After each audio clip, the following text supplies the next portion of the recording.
우리 주사부 TV 안성희 소장님 나오셨습니다. 네, 안녕하세요. 안녕하세요. 소장님. 예.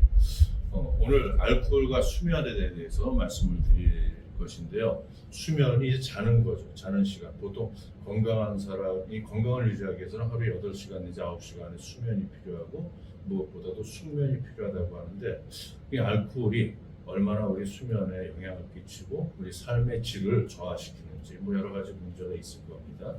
우리 집사님에게 자세한 말씀 들어보도록 하겠습니다. 네, 집사님 부탁드립니다.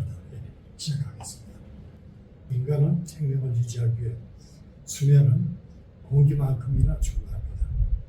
인간 생명권 보호 차원에서 사람은 8시간 일하고 8시간 휴식하고 8시간 수면을 취하도록 제도화하고 있습니다. 그러나 이것이 제대로 지켜질 만큼 현대사회는 너그럽지 못합니다.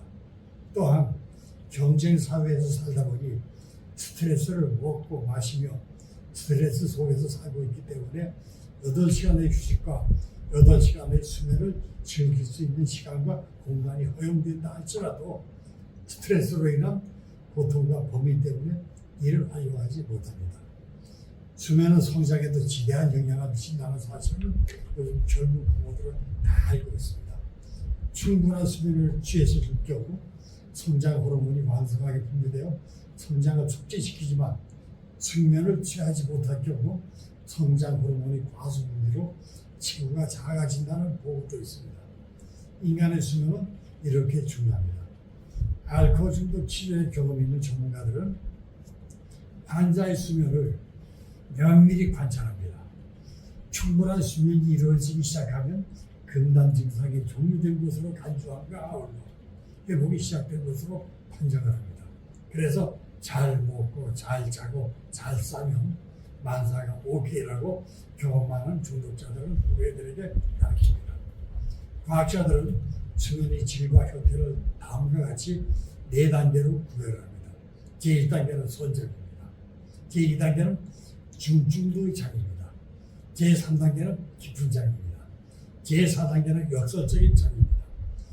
제3단계는 꿈을 꾸며 자는 장이고 제4단계는 이견상으로는 수면 상태나 뇌파상으로는 자지 않고 깨어있는 파상을 나타내는 것을 말합니다.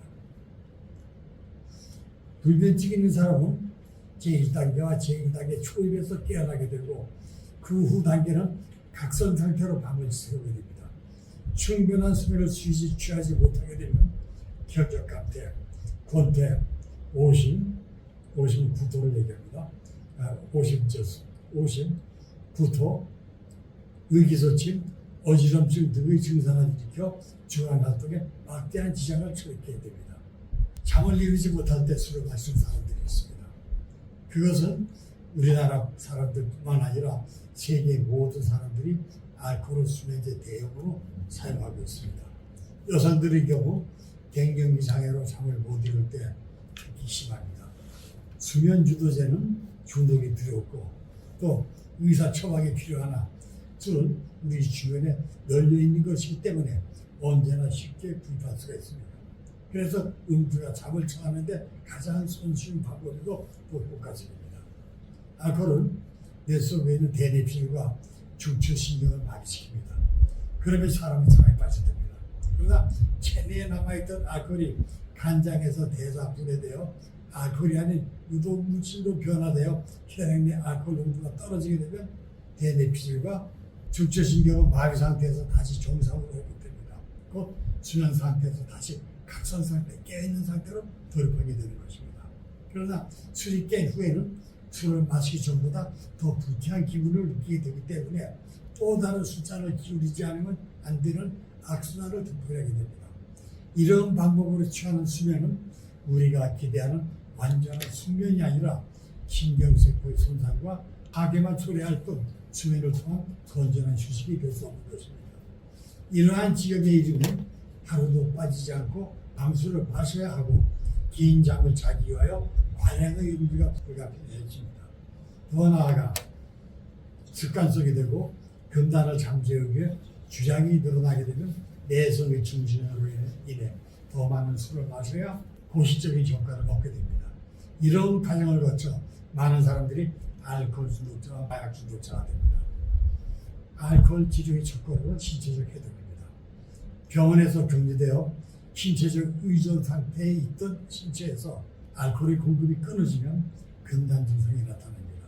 이 금단이 끝나고 약 한 달 정도가 경과되면 중독자의 신체는 수없는 정상적인 신체로 회복이 됩니다. 소위 3대 증상이 나타납니다. 잘 먹고 배변을 잘하고 잘 잡니다. 잠을 잘 자는 정도가 아닙니다. 마치 병든 닭처럼 시도 때도 없이 잠이 쏟아집니다.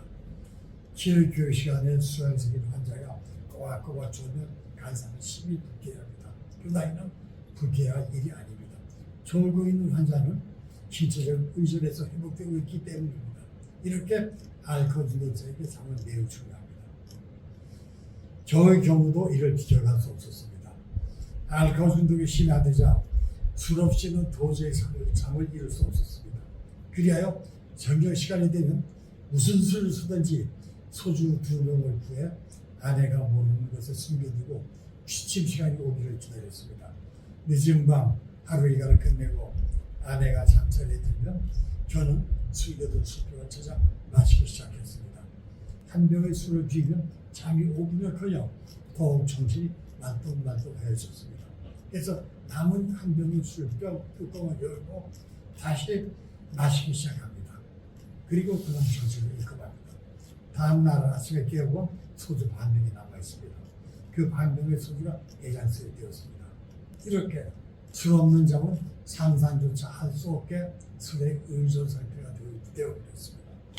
앞에서 언급한 알코올과 성인병에서와 같이 많은 사람들이 스트레스 해소를 위해 술을 마신다고 합니다.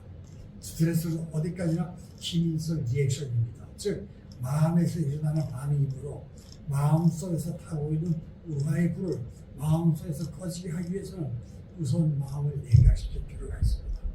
마음을 과열시키는 냉각제는 긍정적 사고와 과욕의 체념 그리고 현사의 구조에 의해 사랑과 감사를 참으로 맞습니다.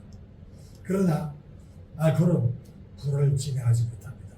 술을 마실 때에는 불이 꺼지는 것처럼 느껴지나 이는 완전히 진화되는 것이 아니라 오히려 꺼지는 불에 기름을 부어 더 큰 불을 붙게 하는 계기를 만들 뿐입니다.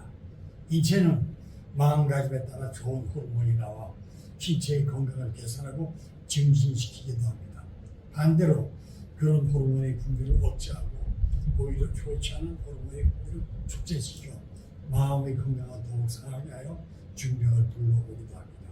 그것은 뇌와 수치에서 받아들이는 좋은 정보와 나쁜 정보에 따라 분비하는 호르몬이 각각 다르기 때문입니다. 긍정적 사고, 사랑과 신뢰, 감사와 관용, 기쁨과 행복을 마음으로 느낄 때에는 엔돌핀, 엔케피린, 하이돌핀 등 60여 가지 이상의 호르몬이 분비가 됩니다. 이들 호르몬이 분비됨으로써 사람의 마음은 평화와 만족감을 갖게 되고 높았던 혈압도 정상적인 혈압으로 강화되며 식욕이 증진되고 잠이 잘 오면 혈당도 정상치로 떨어집니다. 그러나 이와는 반대로 분노, 원망, 분분, 불신, 절망, 투쟁, 증오심, 시기심 등 부정적 사고가 심해지면 부신, 피질에서 아드레날린이라는 호르몬이 분비되어 고혈압, 혈압 상승, 어지럼증, 두통, 불안, 초조 등의 증상을 발생시키기 때문에 육체와 정신이 큰 위험에 빠지게 한다는 것입니다. 그러므로 불면을 술로 해결하려는 어리석음을 저지르지 않는 것이 정신과 육체 건강에 필요합니다. 이상으로 마치겠습니다. 예, 감사합니다. 이 영상 보시는 분들 혹시 음주를 하고 잠이 잘 온다 이렇게 좀 이렇게 착각을 하고 계시거나 오해를 하고 계신 분들은 그 생각을 바로잡고 잠자리에 들기 전에 술을 좀 멀리하는 그런 습관을 갖는 게 좋겠습니다. 오늘 여기까지 하겠습니다. 감사합니다. 수고하셨습니다. 네, 감사합니다. 예, 감사합니다.